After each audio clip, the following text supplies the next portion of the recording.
एक साथ farmer farmer producers FPO बना कि आपको कैसे एक साथ आके एक टाइप की क्रॉप ले सकते हैं, कौन से क्रॉप ले सकते हैं, इस टाइप की ट्रेनिंग हम दे देंगे, उनको कैपेसिटी बिल्डिंग करेंगे। जो हमने देखा सेम, क्योंकि to increase the irrigation efficiency we required this type of solution. So इसमें दो कंपोनेंट्स आते हैं, फर्स्ट इज हार्डवेयर टाइप और सेकंड इज सॉफ्टवेयर और सर्विसेज टाइप।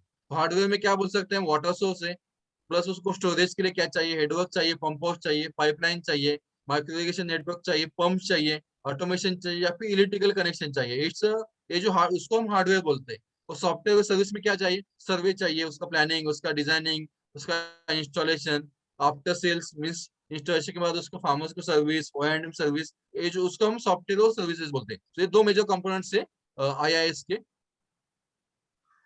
उसमें भी अलग अलग सॉल्यूशन है। हमारा जो पानी का सोर्स रहेगा उस हिसाब से उसके अलग अलग मॉडल हो जाएंगे। अभी हमारे पास कैनल है, तो कैनल ऑलरेडी कंस्ट्रक्शन किया है, तो हमको डिसाइड करना है कि हम उसको ब्रांच नेटवर्क या डिस्ट्रीब्यूटर कंस्ट्रक्ट नहीं करेंगे, कैनल से हम डायरेक्ट पाइपलाइन नेटवर्क लेके जाएंगे। तो कैनल से करना है तो अलग अलग मॉडल है, पाइपलाइन लेके पंप हाउस से डिस्ट्रीब्यूशन लेके जाइए, फार्मर के आउटलेट तक छोड़ दीजिए। अगर कैनल से हमको ग्रेविटी मिल रहा है तो भाई ग्रेविटी भी हम लेके जा सकते हैं, प्रेशराइज से फार्मर के फील्ड में पाइपलाइन से आउटलेट छोड़ देंगे। अगर नदी है, नदी से हमको पानी उठाना है तो नदी से पंपोज करके डिलीवरी चैम्बर में छोड़ के उस टाइप का मॉडल हम बना सकते हैं। कैनल से अगर करना है प्रेशराइज नेटवर्क तो कैनल से अलग। सो अलग अलग टाइप के मॉडल्स, हमारा वाटर सोर्स कैसा है, हमारा एरिया कौन सा है, उस हिसाब से हमको अलग अलग टाइप के मॉडल डिसाइड करने पड़ेंगे, कौन से एरिया के लिए कौन से टाइप के मॉडल सुटेबल है। हर ऐसा नहीं बोल सकते कि हम ये आपके अमरावती में एक मॉडल हमने सुटेबल कर दिया उस रिवर के ऊपर, सेम इम्प्लीमेंट हो जाएगा एमपी में, सेम रिवर अलग रिवर के ऊपर। तो रिवर के एरिया के हिसाब से, वहां के लोकेशन के हिसाब से, कैनल का वाटर के हिसाब से अलग अलग टाइप के मॉडल हमको डिसाइड करने पड़ेंगे, जो फिजिबल रहेंगे, इकोनॉमिकल भी रहेंगे और ऑपरेशन पॉइंट ऑफ व्यू भी फिजिबल रहेंगे। उसमें चैलेंजेस अभी मोस्टली हमने देख लिए सभी चैलेंजेस क्या क्या है। तो उसमें क्या क्या आता है, फीचर्स उसके आईएएस के क्या है, हम वाटर सोर्स डेवलप करेंगे, उसके जाइए कंस्ट्रक्शन, एक पंप हाउस कंस्ट्रक्शन, उसके पाइपलाइन नेटवर्क कंस्ट्रक्शन करेंगे, पंपिंग मशीनरी जो चाहिए वो डिजाइन करके हम उसको दे देंगे फार्मर्स को, ऑपरेशन मेंटेनेंस। तो उसमें थोड़े से क्या आता है, हम स्टार्टिंग में कंसेप्ट करते हैं, मीन्स उस एरिया का पूरा सर्वे करके उसको क्या क्या चाहिए, उसका एरिया के कौन से क्रॉपिंग पैटर्न है, क्या है उसका एरिया, कैसा है उसका एलिवेशन, कैसा है क्रॉप का, उस हिसाब से हम उसको कंसेप्टलाइज करके उसका सर्वे डाटा कलेक्ट करते हैं, उसका प्लानिंग डिजाइन करते हैं। उसके बाद उसका इंस्टॉलेशन कमीशनिंग, जो पाइपलाइन नेटवर्क है, पंपिंग मशीनरी, ऑटोमेशन है। उसके बाद इंस्टॉलेशन करने के बाद हम उसको फार्मर का कैपेसिटी बिल्डिंग, क्योंकि हमने फार्मर जो हम यहाँ पे ऐसे प्रोजेक्ट कर रहे हैं जिस एरिया में फार्मर्स ने कुछ क्रॉप लिया ही नहीं है, या फिर माइक्रो इरिगेशन फार्मर ने कभी किया नहीं है, तो डायरेक्ट हम उसको बोल नहीं सकते भाई दूसरे दिन तुम ड्रिप यूज करो, स्प्रिंकलर यूज करो। दूसरी वजह से जब O&M पीरियड चलेगा, एग्जीक्यूशन चलेगा, उसी टाइम हम फार्मर्स को कुछ एरिया में डेमो फार्म करते हैं, फार्मर्स को फार्मर्स फील्ड स्कूल बनाते हैं, उस एरिया में फार्मर्स को इकट्ठा करते हैं, उनको दिखाते हैं भाई आप इस टाइप के इरिगेशन सिस्टम यूज करेंगे, इस टाइप के क्रॉप लेंगे तो इसी प्रोजेक्ट में आपको इतना इनकम बढ़ सकता है, इतना क्रॉप का यील्ड आ सकता है। So this type of capacity development हम फार्मर्स को करते हैं, उनको गाइड करते हैं आप कौन से फर्टिलाइजर यूज करना चाहिए। अलग अलग उनके लोकल लैंग्वेज उनको लिटरेचर बांटते हैं, और उनके लोकल केवी के जो गवर्नमेंट ऑर्गेनाइजेशन है उनसे उनको टाइप करके देते हैं। अगर मार्केट लिंकेज है तो जो सब फार्मर्स आके सब लोग एक साथ आके गेहूं करे, तो उनको सब लोग का आके गेहूं है तो हम किसी कंपनी से उनको टाइप कर लेते हैं, जैसे आशीर्वाद आता है, आटा है, लाइक उनको मार्केट लिंकेजेस करते हैं, डायरेक्ट ऑल फार्मर लोग उनको सेल कर सकते हैं। प्लस ऑपरेशन मेंटेनेंस, उनको ट्रेन करना है, जो फार्मर डब्ल्यू जो बनेगा उनको हम ट्रेन कर दे कि आपको इस सिस्टम को ऑपरेशन और मेंटेनेंस कैसे करना है। क्योंकि बाद में गवर्नमेंट आजकल ऐसा है कि गवर्नमेंट प्रोजेक्ट बनाते हैं लेकिन ऑपरेशन मेंटेनेंस गवर्नमेंट नहीं कर पाता है, तो अभी सभी इरिगेशन प्रोजेक्ट का ऑपरेशन मेंटेनेंस जो वाटर यूजर एसोसिएशन है उन लोगों ने करना है। तो हम उनको ये ट्रेन करें 5 साल में, तो उन ट्रेनिंग होने के बाद हम 5 साल के बाद उनको हैंड ओवर करेंगे, तो उसका O&M डब्ल्यू के लोगों ने करना है, और चार्जेस भी कलेक्ट करेंगे और उसका O&M भी करेंगे। This is the solutions. Instead of this systems continuously flood irrigation system, we are proposing pipeline network from river or dam up to the farmer के खेत तक जाएगा। इस टाइप का नेटवर्क है, जस्ट स्कीमेटिक नेटवर्क है। पंपों से पानी लेके जाते हैं, एक डिलीवरी चैम्बर पे पानी छोड़ते हैं, ऐसा आउटलेट जाके एवरी फार्मर के फील्ड में आउटलेट हम लगाते हैं जहां से फार्मर कनेक्ट पानी ले सकता है।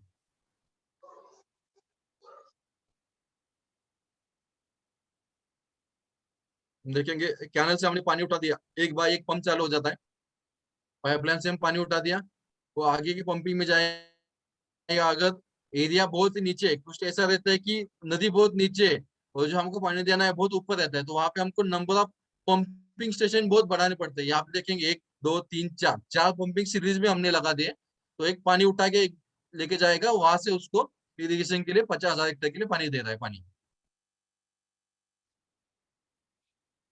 ये बीपीटी है जहाँ पे पानी स्टोर हो जाएगा, उसके बाद अलग अलग नेटवर्क में पानी चला जाएगा और फार्मर के फील्ड तक उसका पाइपलाइन से आउटलेट तक पानी मिलेगा। अभी इसमें सिंक्रोनाइज क्या है, अभी हम जो हमारा नेटवर्क है वो 1,000 किलोमीटर, 2,000 किलोमीटर, 3,000 किलोमीटर का पाइपलाइन नेटवर्क है और बहुत ही बड़े एरिया में स्प्रेड है, 50,000 हेक्टेयर, 10,000 हेक्टेयर का। तो उसको हमको इरिगेशन देना है फार्मर्स को, तो उसके लिए ऑटोमेशन इंपॉर्टेंट है, क्योंकि हम ट्रेडिशनल सिस्टम कैनाल से ऑटोमेशन नहीं चाहिए, क्योंकि गेट ओपन कर दिया पानी चला जाएगा। लेकिन यहाँ पे हमको क्या करना है, अगर ये अमोल का एरिया 1 हेक्टेयर एरिया है और राहुल का 2 हेक्टेयर एरिया है, राहुल का हेक्टेयर ऊपर के एरिया में हाई एलिवेशन पे, तो लेकिन उसको पानी सेम मात्रा में मुझे देना है।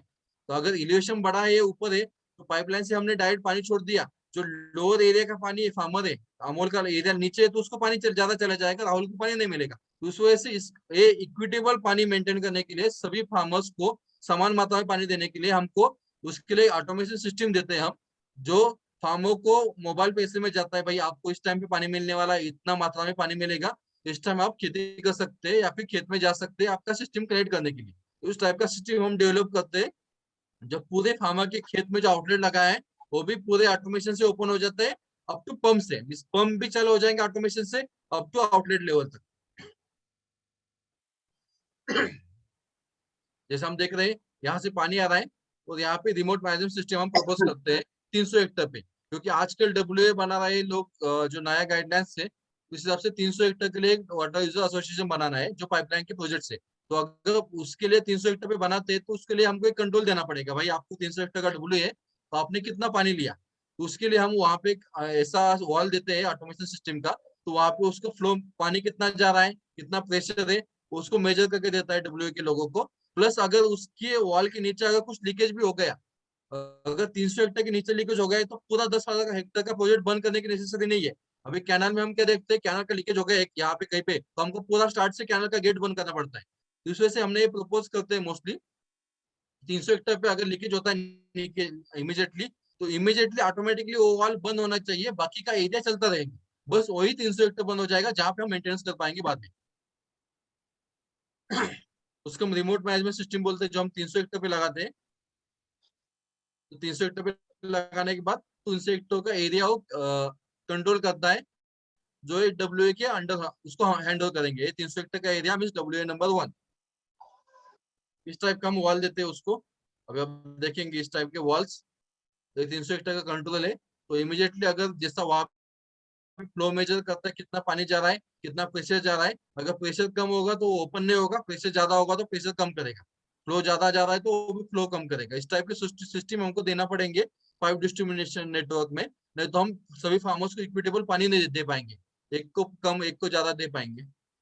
इस टाइप का हम कैबिनेट में उसको इंस्टॉल करते हैं, अगर कोई आके उसको ओपन करने का भी ट्राई करेगा तो उसको इमीडिएटली अलार्म आता है कि कोई वो ओपन ना करे। अभी उसके बाद नेक्स्ट सिस्टम जो फार्मर के खेत में बैठता है उसको हम आउटलेट मैनेजमेंट सिस्टम बोलते हैं, आउटलेट। तो इस टाइप का सिस्टम रहता है, यहाँ से पानी आता है, ये फिल्टर है, स्किन फिल्टर, जो अभी फार्मर के खेत में रहता है मोस्टली। और उसके बाद ये वॉल से, ऑटोमेशन के वॉल से, जो इमीडिएटली 6 वॉल से एट ए टाइम रोटेशन में 2 वॉल चलेंगे, तो 2 वॉल में चलने के बाद फार्मर को जितना पानी चाहिए उतना ही पानी दे देंगे और एक हेक्टर के आउटलेट तक। यहाँ से पाइपलाइन जाएगा एवरी फार्मर के खेत तक, 1 हेक्टर तक पानी पाइपलाइन जाएगा, वहां पे एक मैनुअल वाला रहेगा फार्मर्स को उसका सिस्टम कनेक्ट करने के लिए। और उसके लिए पूरे ऑटोमेशन सिस्टम के लिए कोई भी इलेक्ट्रिसिटी की जरूरत नहीं है, सभी सोलर पे चलता है। तो उस इन्वेस्टमेंट कॉस्ट भी जो रेगुलर कॉस्ट रहता है इन्वेस्टमेंट का, इलेक्ट्रिसिटी बिल पेड करो, उसके भी कुछ नेसेसरी नहीं है, सभी सोलर पे चलते हैं ऑटोमेशन के वॉल्स। नेक्स्ट जो रहता है अभी एयर मैनेजमेंट सिस्टम, आपने एयर वॉल से देखे होंगे वाटर सप्लाई के पाइप में, जो हम रोड से जाते हैं सिटी के, तो रोड के साइड से एक एयर वॉल रहता है, उसमें से पानी आता रहता है कंटिन्यूअसली, जो उसकी वजह से पानी आता है, उस वजह से क्या होता है, जो लास्ट एंड में पानी मिलने वाला है कम हो जाता है, प्लस उसकी वजह से पाइपलाइन का फटने का भी चांस रहता है, और लीकेज तो रहता है, फटने का चांस रहता है। बहुत मोस्टली लोग क्या करते हैं, पाइपलाइन पानी जा रहा है, एयरवाल से पानी लोग चोरते हैं, चुरा लेते हैं, उसमें से पाइप डाल के वहां से पंप से पानी ले लेते हैं। उस वजह से हम यहाँ पे इस टाइप का सिस्टम लगा रहे हैं कि एयरवाल से कोई पानी चुरा नहीं पाए और लीकेज ना हो पाए। इमिडिएटली यहाँ से भी अगर कोई पानी चुराने का ट्राई करता है, हमको सिग्नल आता है कमांड पे, और वो जो उस एरिया का डब्ल्यू है उनको भी एसएमएस जाता है, भाई आपके एरिया का इस वॉल पे कोई ट्राई कर रहा है पानी चोरी करने का, आप वहां पे जाके चेक कीजिए करके। नेक्स्ट जो हमारा पंप पंप जो हमने बिठा दे इतने इतने बड़े बड़े पंप्स, तो उसको भी हमको जितना पानी फार्मर लोग ले रहे हैं, सपोज फार्मर लोगों का डिमांड है अभी रबी सीजन में जो हार्वेस्टिंग का सीजन है, अभी क्रॉप निकल रहे हैं, तो उस टाइम उनका डिमांड कम है, उस हिसाब से पंप का भी अपने आप उसका डिमांड कम होना चाहिए। हमने 4 पंप लगा दिए तो ऐसा नहीं कि चारों के चार ही चलेंगे। जैसे ही फार्मर का डिमांड कम हो गया, पंप का भी ऑपरेशन कम होना चाहिए, 4 की बजाय 3 होने चाहिए, 3 की बजाय 2 होने चाहिए, 2 के जगह पे ढाई ही चलने चाहिए। तो वैसा भी पंप का ऑपरेशन हमको ऑटोमेशन के थ्रू करना चाहिए, जो डायरेक्टली स्काडा के थ्रू होता है, तो जिसको अथॉरिटी रहता है फार्मर लोगों को या फिर गवर्नमेंट के लोगों को या फिर जो भी हायर अथॉरिटी रहता है उनको एक्सेस रहता है, आपको क्या चेंज करना है क्या नहीं चेंज करना है।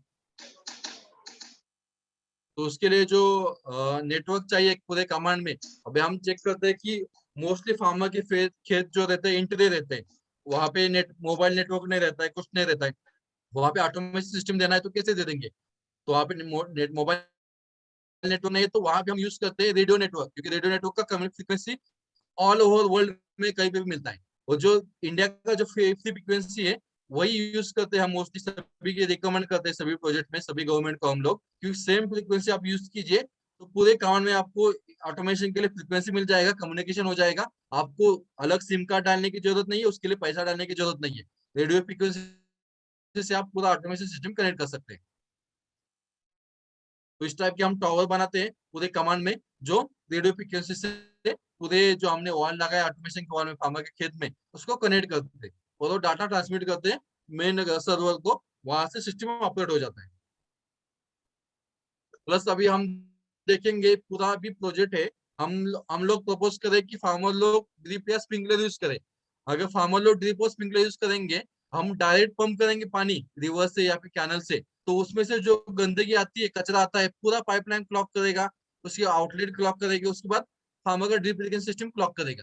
तो इस वजह से हम प्रपोज करें कि जो हमारा पंप हाउस है, उसके बाद इमीडिएटली हमको एक फिल्टर बिठाने पड़ेंगे, बड़े बड़े फिल्टर्स, जो पूरे पाइपलाइन को जो हमने पंप किया है वही पे पानी क्लीन करे, जो डर्ट वाटर है, जो गंदगी आई है पानी से, कचरा आया है, वही पे क्लीन करके जो क्लीन पानी है वही पाइपलाइन में छोड़े। तो इस वजह से हम पंप हाउस के पास ही इस टाइप के बड़े सिस्टम प्रपोज करें, फिल्ट्रेशन, नंबर ऑफ फिल्टर्स बढ़ेंगे तो क्लीन वाटर ही पानी पे चला जाएगा।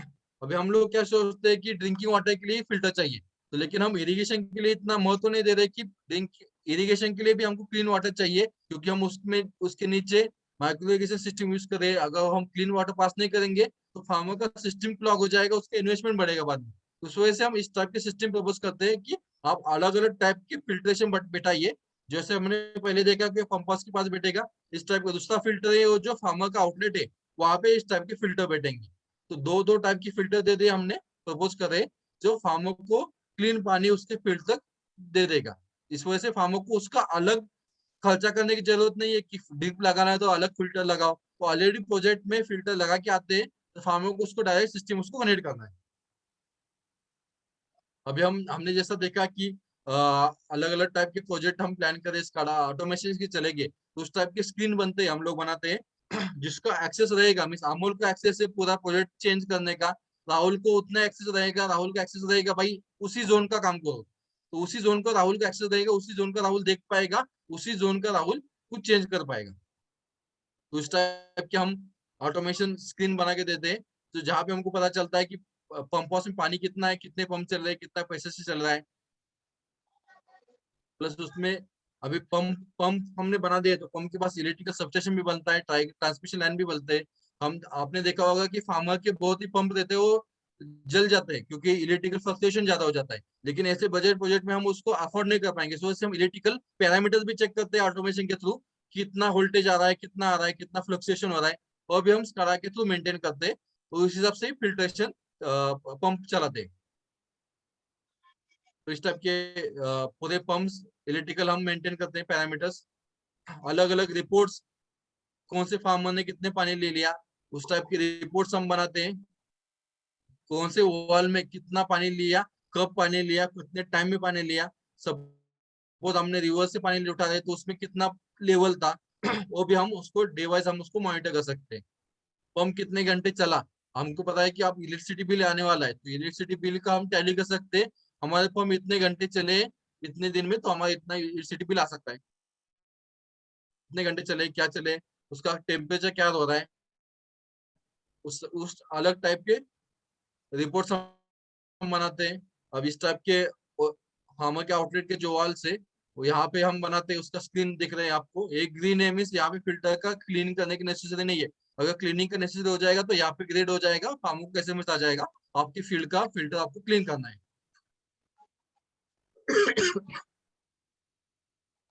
जो हमने एयरवॉल देखे थे, एयरवॉल का भी ऐसे स्क्रीन बनता है कि जहाँ पे हमको कैसे पता चलता है, अगर किसी फार्मर, किसी लोगों ने उसको टेम्परिंग करने का ट्राई किया, पानी चोरी करने का, तो इमीडिएटली वहां पे हमको पता चलता है कि इस एयरवॉल नंबर 1 से किसने ट्राई किया है चोरी करने का पानी। तो अलग अलग टाइप की रिपोर्ट हम बनाते हैं, जो WA के लोगों को यूजफुल हो जाएगा एनालिसिस करने के लिए, कौन से फार्मर ने कितना पानी ले लिया, नेटवर्क में कहाँ पे पानी है, कितना पानी है। प्लस जैसा आपने देखा कि हम ये इतना बड़े टाइप के एडवांस सिस्टम दे रहे हैं फार्मर्स को, हम बोल रहे हैं कि भाई कैनल सिस्टम की जगह पे हम पाइपलाइन सिस्टम पे जाइए आप, और माइक्रो इरिगेशन यूज करें। तो डायरेक्ट नेक्स्ट टाइम फार्मर को बोलेंगे तो फार्मर उसके ऊपर बिलीव नहीं करता है, कोई भी किसान।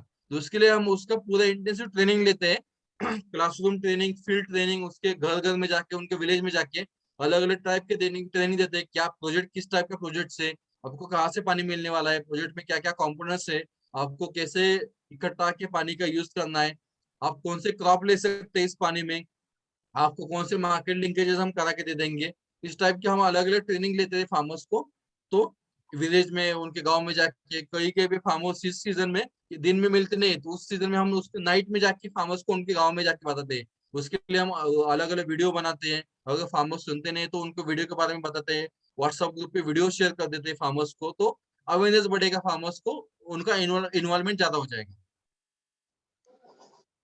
प्लस हमने देखा कि अभी इतना बड़ा प्रोजेक्ट है, 10,000 हेक्टर, 50,000 हेक्टर, 1 लाख हेक्टर का, तो उसी में फार्मर का इन्वॉल्वमेंट ज्यादा होना चाहिए। दूसरे से हम जल मित्र, एक 5 हेक्टर के लिए एक जल मित्र हम बनाते हैं, उनका रिस्पॉन्सिबिलिटी रहेगा, आप 5 हेक्टर के लोगों को संभालिए। उसके बाद 30 हेक्टर के लोगों का एक प्रधान जल मित्र रहता है, वो 30 हेक्टर के लोगों को संभालता है, उनको हम ट्रेनिंग देते थे, आपको कैसे ऑपरेशन मेंटेन करना है, उस वॉल का, ऑटोमेशन के सिस्टम का, कैसे पानी लेना है, किस टाइम में क्यों, किसको पानी मिलने वाला है। हम डायरेक्टली स्काडा के थ्रू प्रधान जल मित्रों को कन्वर्ट करते हैं, प्रधान जल मित्र से जल मित्रों को कन्वर्ट करते हैं, और जल मित्र उसके एरिया के फार्मर को कन्वे करता है, आपको इस टाइम में इतने बजे इतने टाइम को पानी मिलने वाला है, उनको SMS भी जाता है। तो ऐसे हम उनको, फार्मर्स को उनके फील्ड में जाके भी ट्रेनिंग देते हैं। प्लस फार्मर को सिस्टम सिखाना है कि आपको माइक्रो इरिगेशन यूज करना है तो कैसे यूज करना है, तो उसी एरिया में हम फार्मर फील्ड स्कूल बनाते हैं, तो वहाँ पे फार्मर को लाके हम दिखाते हैं इस टाइप के क्रॉप हमने लिए, आप भी इस टाइप के क्रॉप लेंगे स्प्रिंकलर पे या फिर ड्रिप पे, तो आपका इतना इनकम बढ़ सकता है। क्योंकि फार्मर जब देखेगा तभी सुनेगा, हम कितने भी बताएं उनको तब पता नहीं चलेगा। Always it is seeing and believing. So हम उनको दिखाते हैं, भाई ऐसा ऐसा इफेक्ट हुआ है आपके नजदीकी गांव में, आप जाके वहां पे देखिए, तो फार्मर सुनता है। हम कितना भी बताए वो सुनता नहीं, कि उसके नजदीक का फार्मर ने क्या, कितना इनकम हुआ है, वो देखने के बाद ही उसको अच्छा लगता है, भाई इसका इनकम बढ़ गया तो मेरा भी इससे इनकम बढ़ सकता है। तो इस टाइप के सिस्टम हम लगाते हैं फार्मर्स की फील्ड में। प्लस फार्मर्स सर्विस सेंटर, अभी फार्मर्स को कुछ काम के लिए आना है, किसी से बात करने के लिए, भाई मुझे पानी अभी नहीं चाहिए, मेरा क्रॉप ऐसा है, मेरा हॉर्टिकल्चर क्रॉप है, मुझे इस टाइम में पानी चाहिए, इस टाइम में पानी नहीं चाहिए, तो कहाँ पे कांटेक्ट करें। तो इसलिए हम फार्मर्स सर्विस सेंटर बनाते हैं प्रोजेक्ट एरिया में, जहाँ पे यहाँ पे फार्मर्स आके, जो अथॉरिटी है वहाँ का, उससे बात कर सकता है, यहाँ पे वहाँ पे कॉल सेंटर भी रहता है, वहाँ पे बात करके वहाँ पे फार्मर्स को कंप्लेंट रजिस्टर कर सकते हैं, या फिर कोई सजेशन दे सकता है। तो इस टाइप की फार्मर सर्विस सेंटर बनाते हैं, वहाँ पे हम ट्रेनिंग स्कूल भी रहता है, वो वहाँ पे फार्मर WA के बाद में उसको मेला भी ले सकते हैं, कोई भी कंपनी आके वहाँ पे स्टॉल लगा सकते हैं फार्मर्स के लिए। तो इस टाइप की फैसिलिटी भी हम फार्मर्स को क्रिएट करके देते हैं। उसका सोशल इकोनॉमिक सर्वे करते हैं, प्रोजेक्ट आने से पहले फार्मर का क्या स्टेटस था, प्रोजेक्ट आने के बाद उसका क्या इनकम में इंक्रीज हुआ है। अभी हम अब जैसा देख रहे थे, हम उसको रिसोर्स टू रूट बोलते हैं। रिसोर्स जो पानी का सोर्स है, डैम और कैनल, वहां से pumping machinery, pipeline, automation, outlet तक लेके हम पानी दे रहे हैं। और कुछ प्रोजेक्ट में हम डायरेक्ट माइक्रो इरिगेशन के थ्रू भी पानी दे रहे हैं। तो it is depend on investment. आप कर्नाटका के प्रोजेक्ट देखेंगे तो वहाँ पे ड्रिप और स्प्रिंकलर भी फार्मर गवर्नमेंट के इन्वेस्टमेंट से दे रहा है। लेकिन हम मध्य प्रदेश के प्रोजेक्ट देखेंगे तो वहाँ पे यदि 1 हेक्टर तक फार्मर गवर्नमेंट पानी लाके दे रहा है, वहाँ पे प्रेशर है फार्मर को 20 मीटर, 22 मीटर, 25 मीटर, तो वहां से डायरेक्ट फार्मर स्प्रिंकलर या ड्रिप से पानी ले सकता है। सो अलग टाइप के प्रोजेक्ट है बेस्ड ऑन इन्वेस्टमेंट, तो उस टाइप के प्रोजेक्ट प्लान रहेंगे। तो हमारा सजेशन ऐसा है कि फार्मर को पानी उसके खेत तक लाके दिया जाए विथ प्रेशर, उसको 20 या 25 मीटर वहां पे प्रेशर दिया जाए। और फार्मर को जो माइक्रोइरिगेशन सिस्टम लेना है उसके लिए उसको कुछ फाइनेंशियल सपोर्ट दिया जाए गवर्नमेंट की तरफ से, क्योंकि पाइपलाइन तो आपने लाके दे दिया, पानी भी दे दिया फार्मर के खेत तक, लेकिन उसको माइक्रोइरिगेशन परचेस करना है, उसके लिए उसको सपोर्ट दिया जाए। तो इसका बेनिफिट क्या है, फार्मर का इनकम बढ़ेगा। जो पाइपलाइन नेटवर्क हमने डाले उसका लाइफ 50 से 100 ईयर्स है, जो कैनल के लिए हमेशा मेंटेनेंस आता है। कैनल टूट गए, ब्रेकेज हो गए, उस वजह से कैनल का लाइफ, पाइपलाइन का लाइफ 50-100 ईयर्स से ज्यादा रहता है। फार्मर इसमें हाई वैल्यू के क्रॉप ले सकता है। यहाँ पे लैंड एलोकेशन नहीं है, तो किसी फार्मर का लैंड जाएगा नहीं है पाइपलाइन में, तो वहाँ पे कोई भी फार्मर को कहीं पे शिफ्ट करने की जरूरत नहीं है, फार्मर का लैंड नहीं जाएगा। फार्मर को डेली पानी मिलेगा। टेक्निकल इश्यूज के हिसाब से देखेंगे, उनका एफिशिएंसी बढ़ेगा 40% की जगह पे 95%। और एनवायरमेंट के हिसाब से, क्योंकि कोई वेस्टेज नहीं हो जाएगा फार्मर्स का, वहाँ पे एनर्जी भी सेव हो जाएगा, और वहाँ पे कोई भी नेचुरल रिसोर्स भी हम सेव कर पाएंगे। तो इस वजह से बेनिफिट से जब हम कैनल के वजह पे रिसोर्स टू रूट कंसेप्ट में जाएंगे तब अब देखेंगे यहाँ पे जो ओपन कैनल से पानी लेते थे फार्मर्स का, वहाँ पे उनका इनकम, अगर क्रैश क्रॉप लेते थे फार्मर्स, तो वहाँ पे 12.15 रुपीज पर मीटर क्यूब अगर पानी देते हैं फार्मर, तो उतना ही उनको इनकम मिलता था। उसे उसके जगह पे अगर फार्मर कंप्लीट पाइपलाइन से लेके जाके ड्रिप से पानी देते, तो वहाँ पे 12 से लेके 40-54, नियरली अबाउट 200% उसका इनकम इंक्रीज हो रहा है। कैश क्रॉप में, फूड क्रॉप में हम देखेंगे तो उसका नियर 40% इंक्रीज हो रहा है इनकम में। तो इस वजह से फार्मर्स को इस टाइप के मॉडल पे गवर्नमेंट को प्रपोज करना चाहिए, आज इस टाइप के प्रोजेक्ट प्लान करिए इंस्टेड ऑफ कैनल प्रोजेक्ट। अभी आप देखेंगे जस्ट मॉडल हमने बनाया है, ट्रेडिशनल सिस्टम में जाएंगे कैनल के हिसाब से, तो उसका पे बैक रिटर्न पीरियड 6 और 8 ईयर्स है। उसका प्रोडक्टिविटी है 5.6 रुपीज पर मीटर क्यूब, उतना मीटर क्यूब में उसका प्रोडक्टिविटी मिलेगा। अगर प्रेसाइज नेटवर्क में जाएंगे फार्मर्स को, लेकिन फ्लड से जाएंगे, उसका पे बैक पीरियड ज्यादा है, लेकिन क्योंकि वो फ्लड से जा रहा है उस वजह से उसको पे बैक पीरियड ज्यादा है। लेकिन थर्ड मॉडल हम देखेंगे तो अभी पाइपलाइन से पानी दे रहे हैं प्लस ड्रिप से पानी दे रहे हैं, उस वजह से उसको इनकम, उसका प्रोडक्टिविटी इंक्रीज हो रहा है। इंस्टेड ऑफ 5.6, 9.7 की वजह से 26.3 उसका प्रोडक्टिविटी इंक्रीज हो रहा है। उस वजह से उसका पे बैक पीरियड है, जो इन्वेस्टमेंट किया है वो 5 साल में उसका इन्वेस्टमेंट निकल जाएगा। तो फार्मर्स को इस टाइप के प्रोजेक्ट में इन्वेस्टमेंट करना चाहिए, या फिर गवर्नमेंट को इस टाइप प्रोजेक्ट में इन्वेस्टमेंट करना चाहिए इंस्टेड ऑफ कैनल सिस्टम।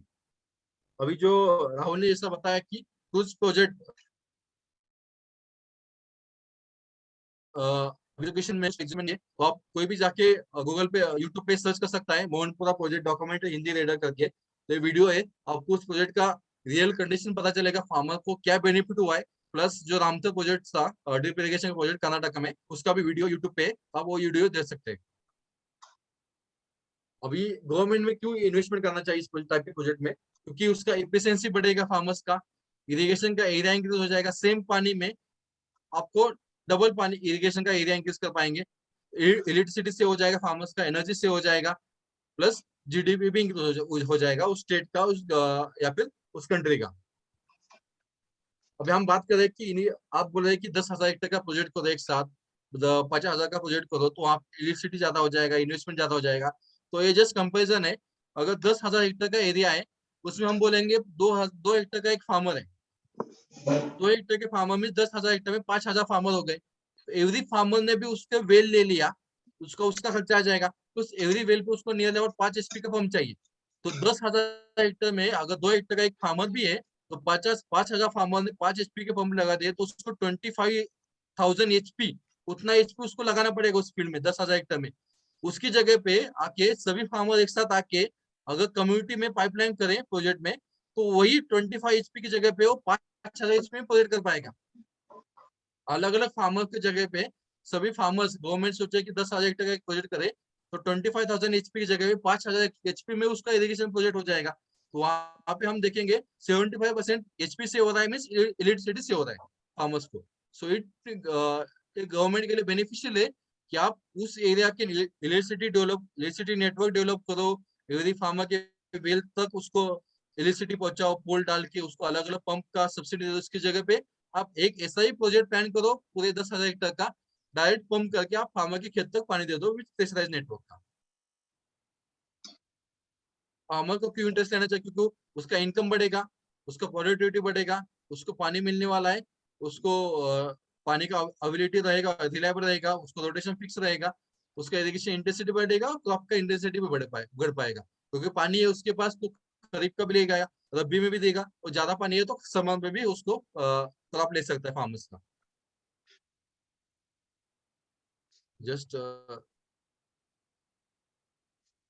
जैसे मैंने पहले बात किया कि सिंगल मॉडल जो हमने मॉडल देखे थे, तो एरिया के लिए अप्लाई नहीं होते, अलग अलग एरिया के हिसाब से अलग अलग मॉडल हमको डिसाइड करने पड़ते हैं, प्लस उस हिसाब से उसको हमको प्लान करना पड़ेंगे, प्लस उसको हमने प्रोजेक्ट प्लान किया तो फार्मर्स को अलग अलग टाइप की ट्रेनिंग देनी पड़ेंगी फार्मर्स को, तभी ये इस टाइप के इन्वेस्टमेंट हम यूटिलाइज कर पाएंगे। हम क्या सजेस्ट करें फार्मर्स को, जो भी फ्यूचर प्रोजेक्ट से कमांड एरिया इरिगेशन प्रोजेक्ट से, तो कैनल की जगह पे फार्मर गवर्नमेंट उसको पाइपलाइन नेटवर्क में प्लान करें, प्लस उसको पाइपलाइन नेटवर्क के साथ अगर फार्मर के पास गवर्नमेंट पास इन्वेस्टमेंट है तो उसके साथ माइक्रो इरिगेशन भी फार्मर को दे दें। तो इसकी वजह से क्या हो रहा है कि हम नियरली अब 4 मल्टी जो हमारे इरिगेशन का एरिया है उसमें मल्टीप्लाई 4 उतना एरिया हम इरिगेशन के अंडर आ सकते हैं। नियरली अबाउट हम आज के कंडीशन में चेक करेंगे, हम आज के डेट से हम पूरा एरिया अगर पाइपलाइन में कन्वर्ट करेंगे तो 5 मिलियन हेक्टेयर हम अगले 10 साल में इरिगेशन के अंडर लेके आ सकते हैं। अगर यही हम कैनाल में जाएंगे तो पूरे 40 साल में, पिछले के 40 साल में हम ओनली 4 मिलियन हेक्टेयर ही इरिगेशन के अंडर ले पाएंगे। तो इस वजह से हम अगर कैनल पे पाइपलाइन पे जाएंगे तो 10 साल में हम 5 मिलियन हेक्टेयर इरिगेशन अंडर लेके आ सकते हैं। Okay, thank you.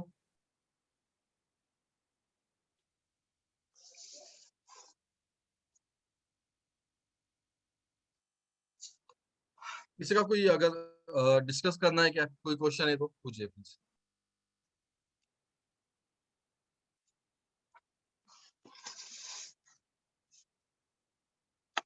हेलो,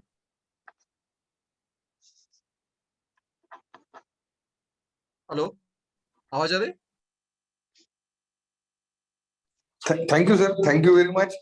अभी हम सब लोगों ने अमोल सर की जो प्रेजेंटेशन देखी उसमें हमें ये मालूम गिरा कि अगर हम वाटर यूज इफिशिएंसी की जो तकनीकी है अगर उनका यूज ना करें तो हमारे जो रिसोर्सेज है, हमारे पास जो अवेलेबल पानी है उसको हम ज्यादा से ज्यादा लोगों तक पहुंचाने के लिए यही एक जरिया है। क्योंकि आज हम जो हमारी इरिगेशन नेटवर्क देख रहे हैं उसमें हम कैनल की सबसे ज्यादा यूज करते हैं, और फ्लड इरिगेशन पे अभी भी 80% लोग फ्लड इरिगेशन करते हैं, क्योंकि हमारे जो क्रॉप्स है वो उस प्रकार के है कुछ, जैसे में अपना राइस हो गया और वीट हो गया, तो ये जो लार्ज लार्ज प्रोडक्शन जिसका होता है उसमें फ्लड इरिगेशन आज भी यूज करते हैं। लेकिन अगर हमारी वाटर यूज इफिशिएंसी बढ़ानी है और हमारी प्रोडक्टिविटी बढ़ानी है तो इस तरह की जो नए तकनीक है उनका उपयोग करना हमें बहुत जरूरी है, और शासन अभी ये प्रयास कर रही है हर जगह कि इस तरह की प्रोजेक्ट हो रही है, लेकिन ये थोड़ा कॉस्टली प्रोजेक्ट है इसलिए इसमें थोड़ा वक्त लग रहा है। लेकिन आने वाले भविष्य में इस तरह की हर जगह पे हमें देखने को मिलेंगे, और इसमें जागरूकता और लोगों की बढ़नी चाहिए, किसानों की बढ़नी चाहिए, जिससे कि उनकी आय दुगनी हो और जो अपना ओवरऑल जीडीपी हम देश का बोलते हैं वो इसमें बढ़ सके। तो मैं सर का शुक्रगुजार हूँ। और अभी जो हमारे सभी श्रोतागण आज हमें से जुड़े हैं तो उन्हें रिक्वेस्ट करता हूँ कि अगर आपको किसी को अभय सिंह सर को या अपने अमोल सर को कोई सवाल होंगे तो हम आप उनसे सवाल पूछ सकते हैं।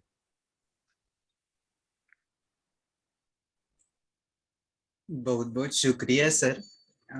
हमारे साथ मध्य प्रदेश से मोहिनी जी है। तो मैं उनसे रिक्वेस्ट करता हूँ कि उनके ये वेबिनार के बारे में उनकी प्रतिक्रिया और कुछ सवाल हो गए तो वो पूछ सकते हैं।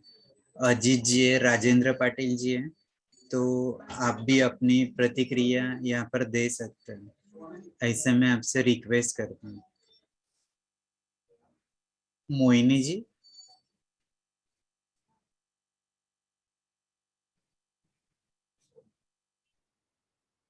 आप अनम्यूट करके बात रखिए, मोहिनी जी।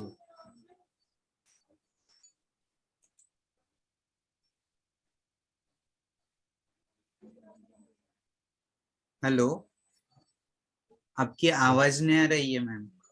हेलो। हाँ बोलिए बोलिए। हाँ भैया जी, उस दिन गए थे ना, बहुत सुंदर लगा, बहुत अच्छा लगा, बहुत कुछ सीखने को मिला और बहुत जानकारी भी और वैसी और हमने इतना भी नहीं था, मगर वहां जाने से ना हमको बहुत ज्यादा सीखने को मिला। और हम लोगों का यहाँ आने के बाद में कुछ मतलब ताप्ती सेवा समिति है, उन लोगों से मिले हम लोग, और गायत्री परिवार सब लोग एकत्र हो करके इसके बारे में हमने भी सोचा कि बहुत कुछ करना है हमको। ज्यादा से ज्यादा मतलब ताप्ती के किनारे पर पौधे लगाना है, और आप लोगों से सीख करके आए जो जल को मतलब बाहर न बहने देते हुए धरती उसको उसको मतलब रोका जाए। ऐसा बहुत आनंद आया ये सब सारी चीज के लिए। हम लोग तो अभी तक यही सोचते थे कि बस केवल हम लोग पूजा, ये हम इष्ट मानते हैं और इनकी मतलब यहाँ हमारे छोटे रूप में है मुलताई में, तो इसको पवित्र रखे। और यहाँ तक के कि जो ताप्ती का जल हम लोग यहाँ से निकल के जा रहा है तो वो आचमन करने योग्य बना सके। अभी तक के हम लोगों का यही तक के सोच सीमित थी। मगर अभी जब मीटिंग में गए वैसी थोड़ी सी हमको ये दिक्कत हुई कि ज्यादातर हम अंग्रेजी पूरी तरह समझ नहीं पा रहे थे। बस उतनी सी हमको परेशानी थी, बाकी कुछ तक समझ सकते थे। तो वो काफी हमको उससे सीखने को मिला।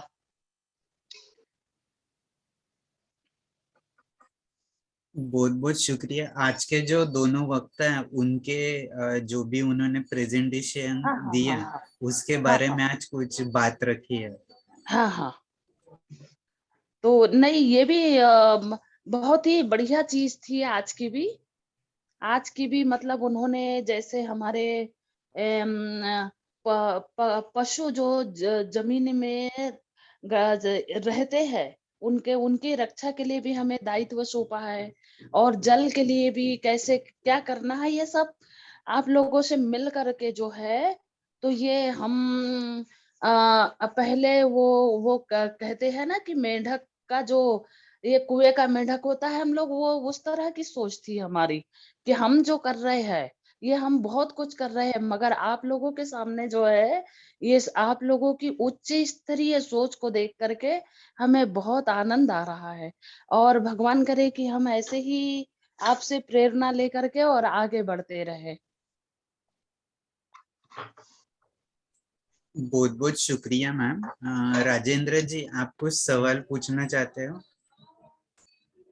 अभी एमपी के नहीं, बारे में अगर सवाल तो नहीं, बताऊंगा मैं, तो लेकिन एमपी में भी ओके ओके। मेरे कुछ सवाल तो नहीं, लेकिन जो भी शिंदे सर के की तरफ से हमको आज जल व्यवस्थापन के बारे में जो भी उन्होंने कहा कि जो हमारे पारंपरिक जो भी इरिगेशन प्रणाली है, जैसे कि फ्लड इरिगेशन हो, तो उसको जो वो उसकी जगह पे अगर ड्रिप या स्प्रिंकलर की तरफ हम जाएंगे तो अपना वाटर सेविंग होगा और जो भी पानी का पूरे से पूरा हम इस्तेमाल कर सकते हैं। तो एक अच्छा विचार था। और जो आधुनिक तरीके से जो ड्रिप का और जो भी इरिगेशन प्रणाली का उन्होंने जो भी रखा है, थोड़ा मुझे इसमें एक ही जानना था कि अगर हम पूरा ड्रिप और स्प्रिंकलर इरिगेशन करेंगे तो उस कंडीशन में जो आज हमारा नेचुरली वाटर रिचार्ज हो रहा है सॉइल का, जो फ्लड इरिगेशन में नॉर्मली हो जाता था, तो उस पे कुछ इफेक्ट नहीं आएगा आपका? जो ओपन वेल वगैरह हो तो ट्यूबवेल वगैरह हो तो उसका रिचार्ज कम हो जाए होगा, ऐसा कुछ नहीं हो सकता सर? डेफिनेटली वहाँ पे अगर वाटर रिचार्ज थोड़ा सा कम हो जाएगा क्योंकि हम पानी जितना मात्रा में चाहिए उतना ही दे देंगे। लेकिन कंसेप्ट क्या है कि हमको इरिगेशन एरिया इंक्रीज करना है, तो जितना पानी मात्रा में चाहिए हम उतना ही पानी दे रहे हैं। अगर हम प्रपोज करें कि फार्मर उस एरिया में गवर्नमेंट हम प्लान करें कि भाई 1,000 हेक्टर इन्वेस्टमेंट करके आप इरिगेशन प्रोजेक्ट लेके आइए और उसी एरिया में आप कुएं भी लीजिए, बोरवेल भी लीजिए, लेकिन वो बेनिफिट नहीं है ना फिर। तो मीन्स गवर्नमेंट भी इन्वेस्टमेंट कर रहा है, आप भी इन्वेस्टमेंट करें। दूसरे से मैंने जो स्लाइड दिखाया, अगर 10,000 हेक्टर का प्रोजेक्ट है, वहां पे फार्मर खुद इन्वेस्टमेंट करके पंप लगाएगा तो उसको 25,000 HP का पंप चाहिए, इतने पंप चाहिए। उसकी जगह पे सब लोग इकट्ठा आके या फिर गवर्नमेंट आके उस एरिया में प्रोजेक्ट प्लान करेगा तो उसको 5,000 HP में इरिगेशन हो जाएगा। तो उसमें गवर्नमेंट का एक ही जगह पे हमको इन्वेस्टमेंट सोचना चाहिए कि भाई एक ही इन्वेस्टमेंट करो, एक ही सोर्स से आप पानी लीजिए, अलग अलग सोर्स से पानी मत लीजिए, तो उसका इन्वेस्टमेंट कम हो जाएगा, इनकम भी बढ़ेगा। आपका महीना करेक्ट है कि ड्रिप से पानी लेंगे तो उसको ग्राउंड वाटर रिचार्ज नहीं हो जाएगा। लेकिन ग्राउंड वाटर रिचार्ज क्यों चाहिए? क्योंकि उस एरिया में इरिगेशन नहीं है, इस वजह से उसको बोरवेल के लिए पानी चाहिए या फिर वेल के लिए पानी चाहिए। अगर उसको कंटिन्यूअसली हम सीजन में कंटिन्यूअसली रोटेशन के हिसाब से फिक्स रोटेशन में पानी दे रहे हैं तो उसको वेल के लिए कुछ पानी की नेसेसिटी नहीं है, उसको अलग वेल लेने की जरूरत नहीं है क्योंकि उसको पानी मिल रहा है direct. Okay sir, thank you. Vishal Thackeray ji, आपको कुछ पूछना जैसे है? अभी मोहिनी मैडम ने बताया कि एमपी के है, तो एमपी में भी अभी हम लोग ताप्ती रिवर के ऊपर ही एक प्रोजेक्ट करे, पारसडो बैतूल के पास। तो वहाँ पे 16,000 हेक्टर का हमारा ऑलरेडी प्रोजेक्ट वहाँ पे कंप्लीट हुआ है और अभी वहां से हम पानी दे रहे हैं, इरिगेशन का ही है, सेम ताप्ती रिवर के ऊपर ही। Okay, good sir. हाँ हाँ, विशाल अटनेर ठाकरे के जी। पास, अटनेर हाँ हाँ, तहसील में। अच्छा अच्छा। विशाल ठाकरे जी, आपको कुछ बात रखना है? अच्छा, मेरे दोनों वक्ताओं से 2-3 सवाल है, मैं पूछता हूँ। अभय सिंह जी, मैं तो आपसे फिजिकली बहुत बार मिला हूँ गौशाला में, लेकिन आज जो आपसे सुना महावीर खेती के बारे में, वो बहुत ही बढ़िया लगा। और एक ऐसे मन में सवाल आया कि अगर कोई किसान आज से अगर महावीर खेती शुरू करता है तो उससे जो उसका अर्निंग कब से बढ़ेगा, कितने दिनों में, और उसके लिए उसको पानी की कितनी जरूरत होगी, ये सारे सवाल मेरे मन में आए। देखिए, बात ऐसी है कि हम इनकम खर्च कम करना भी इनकम का एक हिस्सा होता है। हमें पैसे कब मिलते हैं? जब माल हम सेल करते हैं। लेकिन खर्च पहले इतना ज्यादा हो जाता है कि उसके जो बिक्री के अनुरूप में बहुत कम होता है। इसलिए हमारा जो महावीर खेती में है कि खर्च कम से कम करना है आपको। आप स्वावलंबन होना चाहिए, अपना पानी, अपना खाद, अपना बीज, तो और अपना मेहनत। ठीक है, हम बाहर से आदमी रखें, लेकिन अपने भी कुछ ना कुछ होने चाहिए। तो आपका खर्च बीज खरीदना नहीं है, खाद खरीदना नहीं है, पानी अपना हो गया। पानी का लेवल हर साल 2 फुट बढ़ेगा, 2 से 5 फुट तक बढ़ेगा, ये गारंटी है। आप 1 एकड़ में ट्राई कर सकते हैं कि अगले बार देखिए उसी डेट को लेवल से 5 फुट लेवल बढ़ेगा। तो अपना पानी, अपना खाद, अपना बीज, अपना मेहनत, तो खर्च कम हुआ। दूसरी बात, सबसे पहले हम क्या करते हैं? बेचने के लिए करते हैं खेती। सबसे पहले हमारे घर में जो आवश्यकता है कि हम बेच के भी पैसे से अनाज लाने वाले हैं। तो हम जो चीज हम अपने घर में कर सकते हैं, अगर हर चीज हर जमीन में नहीं होता है, बात सही है, लेकिन जो भी चीजें हमारे खेत में हो सकती है और हमारे घर में लगता हो, तो पहले वो सब चीजें करेंगे ताकि हमें बाहर से भी कम से कम खरीदना पड़े, तो खर्चे स्वाभाविक कम होंगे। हम एक दूसरे के यहाँ जाते हैं तो उन्हीं चीजों को, शुद्ध चीज जो है, हम वो लेकर जाएं, तो उससे भी हमारे खर्चे कम होंगे।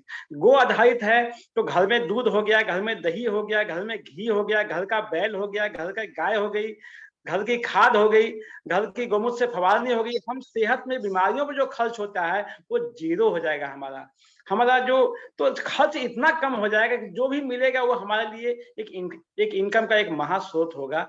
तो इस तरह से हम इनकम बढ़ा सकते हैं। बहुत ही बढ़िया।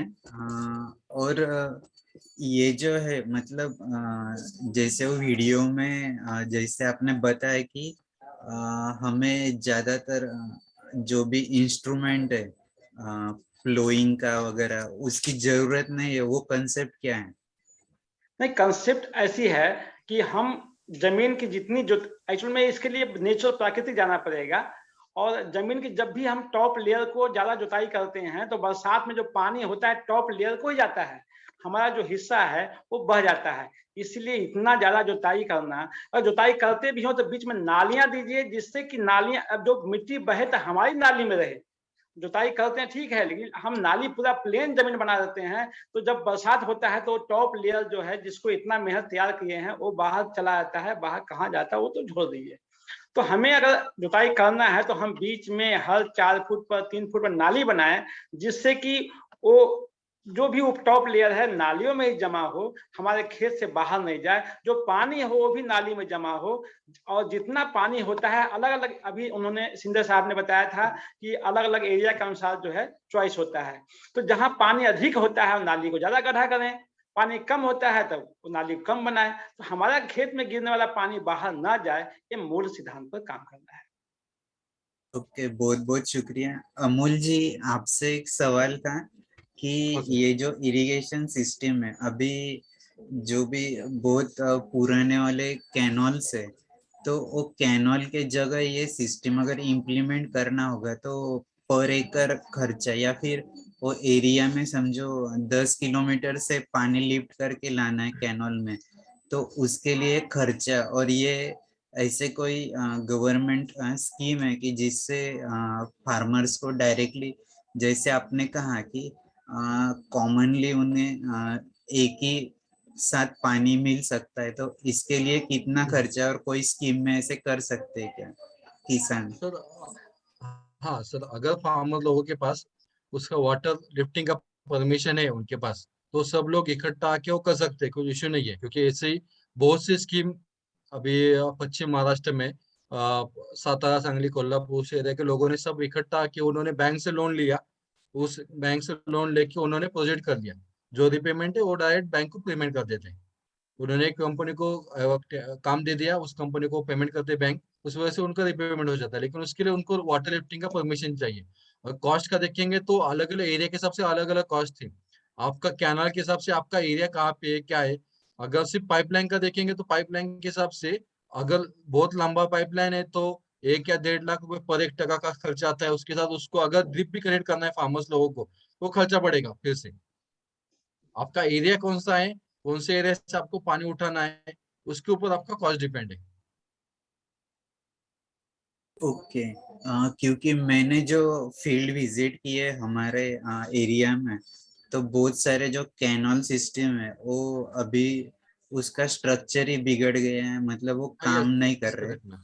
तो इस इससे अगर वो फायदा होता होगा किसानों का और उस वजह गवर्नमेंट से का। अलग, जैसे मैंने मॉडल दिखाया कि अगर उस ब्रांच का एक मेन कैनल है और उसे एक ब्रांच है सपोज 600 हेक्टर का, तो 600 हेक्टर के लोग बोलेंगे भाई हमको अभी कैनल से नहीं पानी चाहिए, हम डायरेक्ट मेन कैनल से पानी लेंगे डायरेक्ट पाइपलाइन से। तो वो भी सब इकट्ठा के ले सकते हैं गवर्नमेंट से बात करके। उनको गवर्नमेंट को अप्रोच करना पड़ेगा, भाई हमारा एक डिस्ट्रीब्यूटर है उसको बंद कीजिए, उसकी जगह पे हमको पाइपलाइन से पानी दे दीजिए। और गवर्नमेंट इन्वेस्ट करेगा तो गवर्नमेंट से ले लीजिए, या फिर आप लोग खुद आगे इकट्ठा आके आप लोग डायरेक्ट उसको कन्वर्ट कर सकते हैं। ओके, इट्स मतलब इससे पानी की भी बचत होगी और यस। इलेक्ट्रिसिटी की, और हाँ, पैसे इलेक्ट्रिसिटी की भी। बचत होगी। और ये जो करेक्ट। हर खेत में अलग अलग किसानों को कुएं की जरूरत है वो भी कम हो जाएगी, हाँ, नहीं रहेगी क्योंकि मतलब। डायरेक्ट हम पानी दे रहे हैं फार्मर्स को, हाँ उसको फिक्स हाँ, पानी मिल रहा है। पहले केस में था लोग क्यों लेते थे, उसको गारंटी नहीं था मुझे कैनाल से पानी मिलेगा कि नहीं मिलेगा। उस या वजह से वो कैनाल के साइड में या फिर नाले के साइड में कुआं लेता था, तो उसका सीपेज आके कुएं में जमा हो जाए तो वहां से पंप करता था। यस, यानी कि ये मल्टी बेनिफिशियरी है to farmers, yes. To government and to environment correct. Also. Yes, correct. Yes yes, thank you very much. तो अभी विशाल ठाकरे जी, आपको कुछ बात रखना है, नहीं तो फिर हम समापन के तरफ जाते हैं।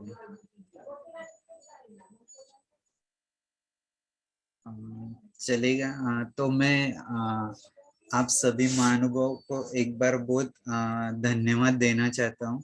और ये जो वेब सीरीज है 23 मई से शुरू है, आज 22 एपिसोड कंप्लीट हुए।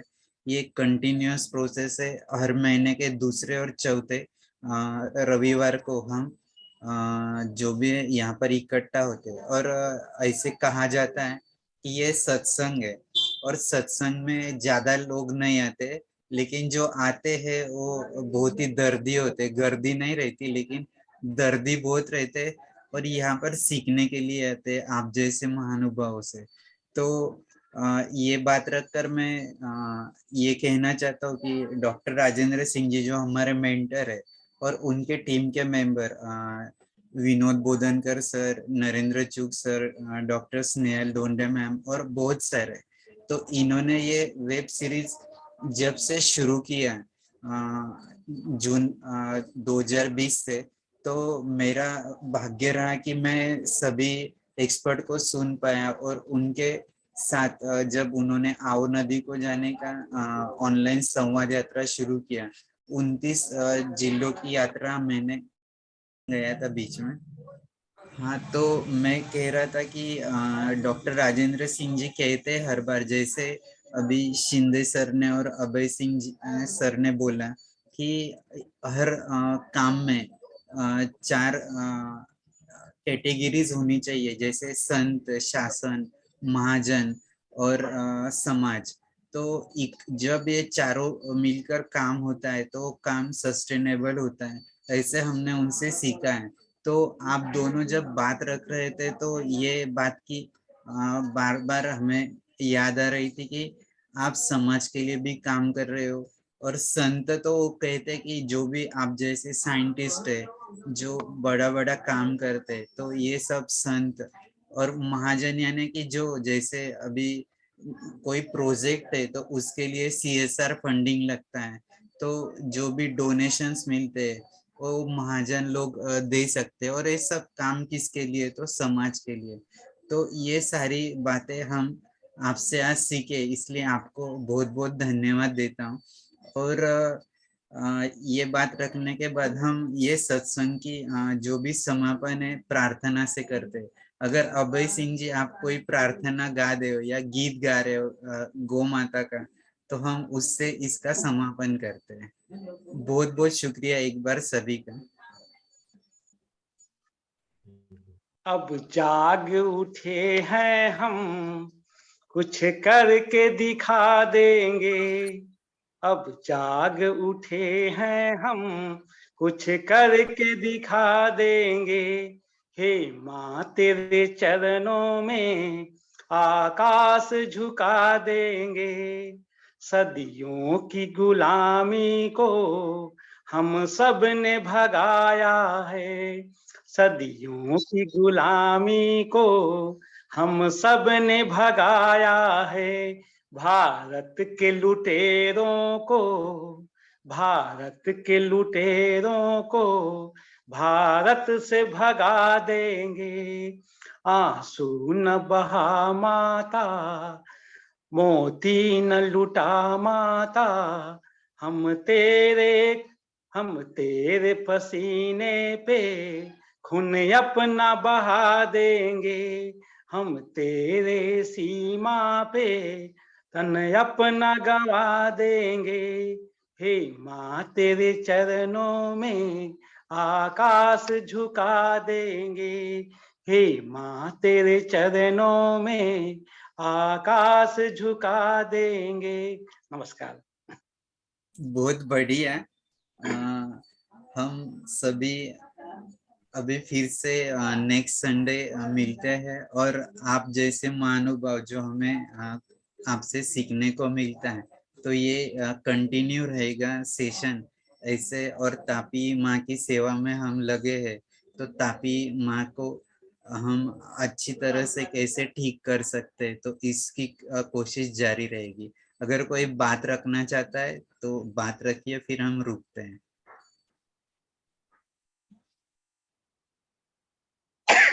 हाँ बोलिए राहुल सर, आप कुछ बात रखना चाहते हैं? नाही आता समारोप करूया सर आपण. चांगलं सेशन झालं आजचं आणि ठीक सगळ्या आहे. वक्त्यांचा आभार. यस, अमोल सर आपको कुछ बात रखना है? नहीं सर, थैंक यू सर मुझे यहाँ पे बुलाने के लिए.